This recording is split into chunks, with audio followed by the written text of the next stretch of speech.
आज हम शुरू करेंगे लेक्चर नंबर 8, क्लास है 7th, यूनिट है 5, सब्जेक्ट है कंप्यूटर साइंस। आज हम पढ़ेंगे प्लेजरिज्म के बारे में। किसके बारे में पढ़ेंगे? प्लेजरिज्म, प्रेजेंटिंग अदर वर्क और ideas as your own with और without consent is called plagiarism. अगर आप किसी और बंदे का काम या उसके जहन की पैदावार से मुराद है उसका आइडिया। देखिए, आइडिया जो होता है वो एक इंसान के जहन की पैदावार ही होती है ना, जहन से पैदा किया जाता है, यानी कि अपने माइंड की क्रिएशन होती है, अपने माइंड की। अगर आप उस काम कहें कि ये मेरा काम है, कॉन्सेंट कहते हैं इजाज़त को, विद और विदाउट कॉन्सेंट, इजाज़त लें या इजाज़त के बगैर, दोनों सूरतों में this is called plagiarism. This covers all published and unpublished material whether in electronic और इन प्रिंटेड फॉर्म। इसके अंदर वो तमाम मटेरियल चीज़ें आ जाती हैं जो आया के शाया किया जा चुका है या शाया नहीं हुआ, अभी वो बंदा शाया करने की कोशिशों में है।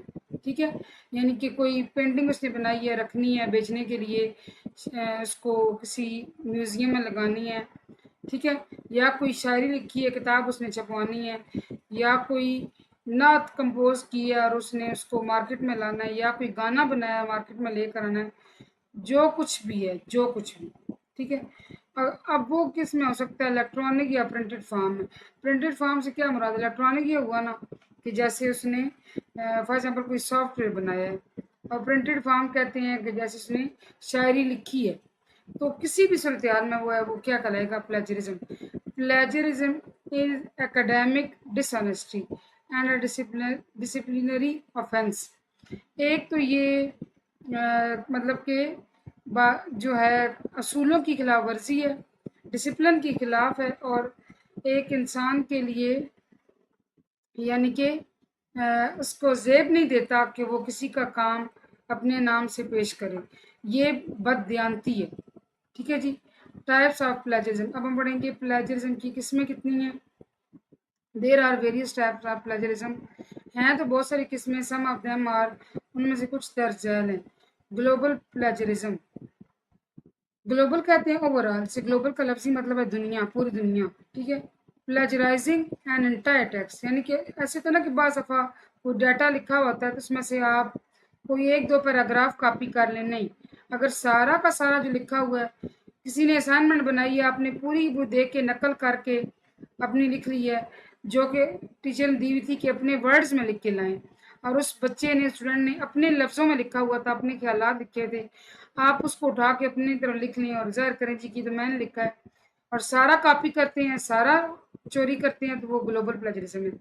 पैराफ्रेजिंग, फ्रेज कहते हैं जुमले को, पैराफ्रेजिंग यानी कि आप किसी जुमले को अपने लफ्ज़ों में लिखते हैं। Paraphrasing plagiarism means rephrasing someone else's ideas, यानी फॉर एग्जाम्पल किसी टीचर ने आपको एक टॉपिक दिया है, मैं बड़ा होकर क्या बनूंगा या बनूंगी। ठीक है, अब हर बच्चा अपने लफ्ज़ों में लिख के लाएगा ना। आपने क्या किया कि आपने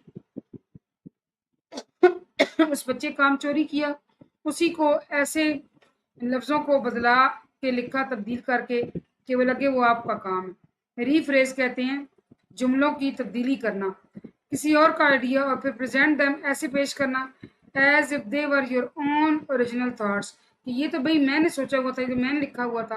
तो ये क्या है? Paraphrasing plagiarism. आगे जी, पैच वर्क प्लेजरिज्म।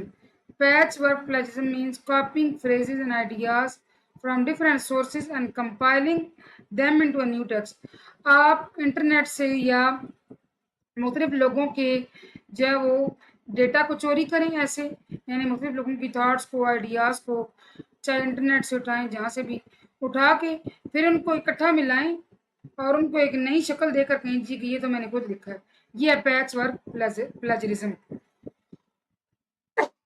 आगे है जी, self plagiarism. Self plagiarism mean recycling previous work that you have already submitted और पब्लिश्ड। आपने पहले एक काम दिया हुआ है, उसी में दोबारा रद्दो बदल करके, तब्दीली करके ना लफ्ज़ों को तब्दील करके दोबारा बता दें जी, दोबारा दिखा दें कि ये मेरा काम है, हालांकि वैसे ही काम आप ऑलरेडी पहले सबमिट करा चुके हैं। ठीक है, ये था जी प्लेजरिज्म, और ये बड़ा इंपॉर्टेंट क्वेश्चन है, आपके एसपीए के इम्तहानात भी होने वाले हैं, और उस सिलसिले में ये बहुत इंपॉर्टेंट है, ये पिछले 3 सालों में ये क्वेश्चन आता रहा है। आगे जी, piracy, the act of illegally reproducing copyrighted material, ऐसा मटेरियल, ऐसी चीज़ें जैसे बुक्स हो गई, कंप्यूटर प्रोग्राम हो गया या फिल्में हो गई, जो कि कॉपीराइट के तहत महफूज हैं, यानी उनके हकूक महफूज हैं, आप उनको कॉपी नहीं कर सकते, लेकिन आपने क्या किया, आपने गैर कानूनी तरीके से उनकी नकलें तैयार की। रिप्रोड्यूस होता है नकलें तैयार करना, यानी वैसी किताब लिख ली, वैसे ही प्रोग्राम बना लिया, वैसी फिल्म बना ली, this is called piracy. It is an act of criminal violence. एक तो ये जो है वो आपका जुर्म है, ये एक तरह का जुर्म है, with the goal of stealing other ideas. और ये जुर्म कैसे किया जाता है, ये सोच कर कि दूसरों के आइडियाज़ को आप चोरी करेंगे। एंड इनोवेशंस, इनोवेशंस कहते हैं जी उर्दू में, इसका मतलब है जिद्दत पसंदी, यानी कि एक इंसान की ईजाद को, जो उसने ईजाद की है, चाहे वो उसने फिल्म बनाई है, बुक लिखी है, पेंटिंग बनाई है, नक्शा बनाया है, प्रोग्राम कंप्यूटर प्रोग्राम लिखा है, आप उसको चोरी कर लें और अपने नाम के साथ उसको मतलब कि पेश करने की कोशिश करें, दिस इज़ कॉल्ड पायरेसी। ये बड़ा इंपॉर्टेंट क्वेश्चन है। ठीक है, तो ये था जी आज का लेक्चर, होपफुली आपको समझ आया हो।